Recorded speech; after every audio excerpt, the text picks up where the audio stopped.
ಶಿವಮೊಗ್ಗದ ಸುವರ್ಣ ಸಂಸ್ಕೃತ ಭವನ ಆವರಣದಲ್ಲಿ ನೂತನವಾಗಿ ನಿರ್ಮಿಸಿರುವ ಬಯಲು ರಂಗಮಂದಿರವನ್ನು ಶಿಕ್ಷಣ ಸಚಿವ ಮಧು ಬಂಗಾರಪ್ಪ ಉದ್ಘಾಟಿಸಿದರು. ಈ ಬಯಲು ರಂಗಮಂದಿರಕ್ಕೆ ಪಿ ಲಂಕೇಶ್ ಎಂದು ಹೆಸರಿಡಲಾಗಿದ್ದು ಶಿವಮೊಗ್ಗದ ರಂಗ ಕಲಾವಿದರಿಗೆ ಮತ್ತೊಂದು ವೇದಿಕೆ ಸಿಕ್ಕಂತಾಗಿದೆ.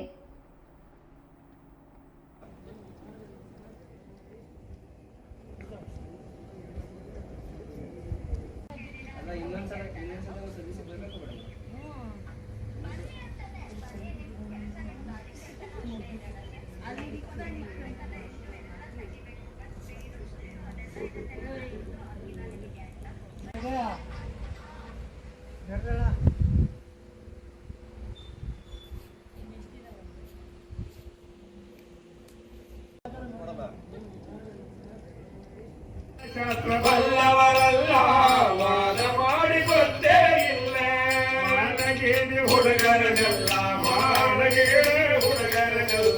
ಊರಲ್ಲೆಲ್ಲ ಕಾಡಬೇಡ ಮೊದಲಿಗೆ ಬಾಗುವೆ ಗಣಪ ಭಕ್ತಿಯುಳ್ಳ ಪೂಜೆಯ ಮಾಡಿ ಮೊದಲಿಗೆ ಬಾಗುವೆ ಗಣಪ ಗಿಡ ಮರಗಳ ತೂಗಿದಂಗೆ ಮಧುರಂಗದಿಂದ ನಮ್ಮ ಕಷ್ಟಗಳ ದೂರ ಮಾಡು ಶಾಸ್ತ್ರ ಬಲ್ಲವ